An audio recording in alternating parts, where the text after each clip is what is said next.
in 2011, Stephen Colbert stunned America by starting his own super PAC, and he showed just how thin the line is between bribery and legal political contribution. Well, it's 7 years later, and we want to check in on how all of that is going. So please welcome Colbert's personal lawyer for his super PAC, former Federal Election Commission chairman and current president of the Campaign Legal Center, Trevor Potter. Thank you so much.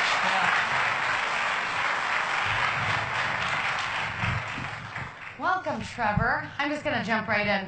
That's okay with you. So I'm like into the politics thing, and I'm a Hollywood elite.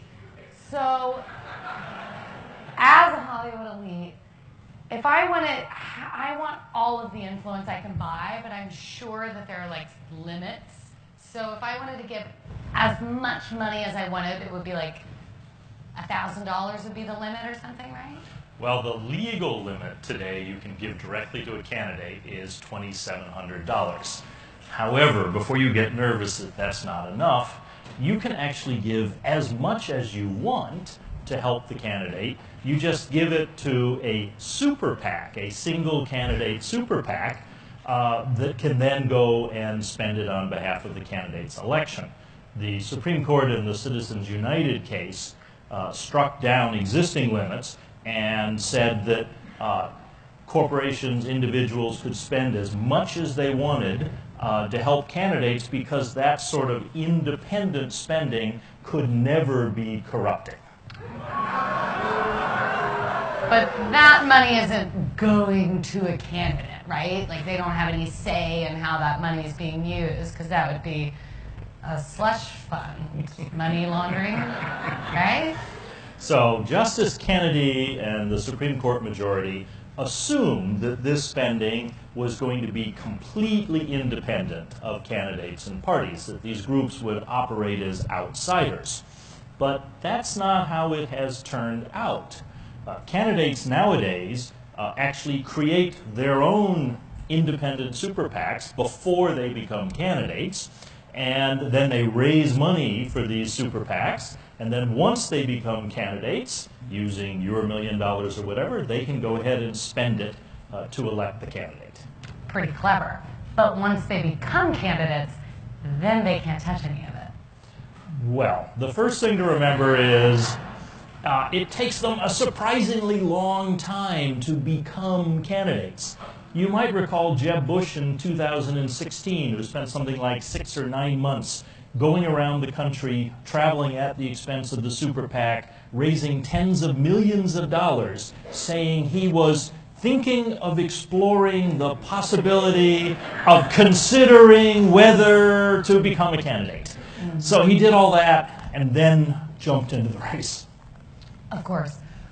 But once they sign all the paperwork, then they have to stay away from super PACs, right? Wrong. Okay. There are lots of ways that they can and do stay in contact. For example, the Federal Election Commission has said it is all right for candidates to appear at super PAC fundraisers, either to raise small amounts or to be a featured or honored guest. Now, that may not sound like a lot of contact with you, but the FEC has said that you can have one of these honored guest fundraisers with as few as 2 guests. So it's kind of a private fundraiser. And the candidate can thank people for giving and ask them to help support the work of the PAC. In addition to that, the FEC has come up with what's called the 2 hats rule, which means you can be the principal fundraiser for a candidate and then also be the fundraiser for the super PAC. Okay, so if there's a wall between candidates and super PACs, then if I, as a political donor, throw big money at a super PAC, my personal politician does not get to decide how it's spent, right? Well, that is technically correct, except that the people who do decide how to spend it are usually, in this scenario, the former campaign manager of the candidate or close friends of the candidate. And one of my favorite examples, it was actually the parents of the candidate who are running the super PAC. They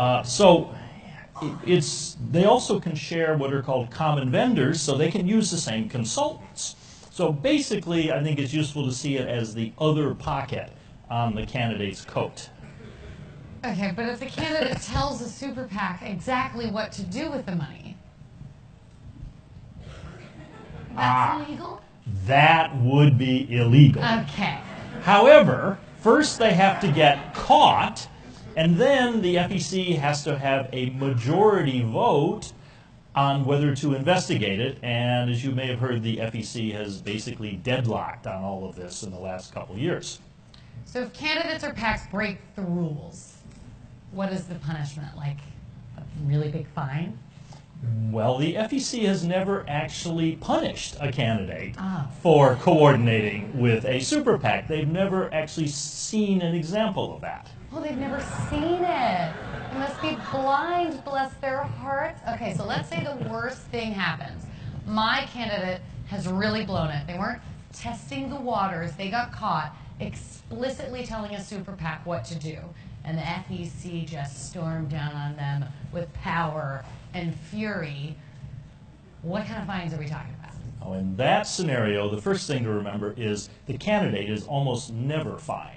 The candidate's committee or the super PAC or the treasurer might be, but not the candidate. Then, if the FEC levies a fine, which, by the way, the candidate or the super PAC has to agree to pay voluntarily, and if they don't agree on that, then the FEC has to take them to court and get a court order, and that takes time. But if they do all of that, then the problem is, will the FEC actually collect it? And there are lots of fines out there that have been levied that the FEC never got around to collecting. Got it. So I can give as much as I want to a candidate's super PAC, and there are no repercussions for my candidate. But what about me? Am I listed as the main donor of this disgraced candidate? Well, if you didn't have a good lawyer and you gave directly, then yes, you would be listed as the donor to the super PAC. But if you have a good lawyer, they will say to you, well, you could give through an LLC, maybe you already have a couple. If not, you could create one, and it can make the contribution and be listed as the donor.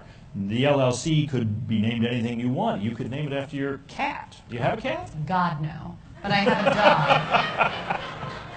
And her name is Pippi Lawrence Stocking. Ah, okay. So all the public will know is that an LLC named the Pippi Lawrence Stocking LLC gave $1 million to this super PAC. Now, your lawyer will tell you to keep it going and have it do a few other things to make sure that's okay, but you could do that. Your other option would be to take your $1 million and give it to one of these tax-exempt nonprofit groups, what we call a dark money group, a C4 or a C6. They don't disclose their donors. So you give them the money, you say you want it to go to the super PAC, you're supporting this candidate. They can go right ahead and either spend it themselves or give it to the super PAC, and your name will ever be out there. The Supreme Court, again in Citizens United, said don't worry about all this new spending because it'll be fully disclosed and everyone will know where the money is coming from. But that has not turned out to be the way they expected it to be. Okay. So let's say we've weathered the storm. My candidate is elected, but I want to buy more politicians. Let's say you're a politician. Could I, and I don't want to get too technical here, but could I just get you a bunch of gifts and bribes to get you to do stuff? Well, depending on who the politician was, yes. Really thought we were going to get a no. Former Governor McDonnell of Virginia just had his conviction for taking 11 different bribery charges overturned by the U.S. Supreme Court. I'll bet that surprises you. I am very surprised. So I could just get you a Rolex, a vacation, just pay for your daughter's wedding? Literally all of those things were taken by Governor McDonnell. A wealthy businessman gave him and his family more than $170,000 worth of gifts and loans and wedding parties. Governor McDonnell's lawyers argued that that wasn't a bribe because what he did in return didn't count as a, quote, official act. He only introduced the businessman to state officials and asked them to meet with him and held events for the company in the governor's mansion. And the Supreme Court bought that argument. They said that was not a bribe, but constituent services. And since in another case, the Chief Justice referred to out-of-state contributors to candidates as constituents, I guess that means that every wealthy favor seeker in the country with a checkbook and a pocket full of Rolexes can go right ahead. Okay, so this is all really disturbing.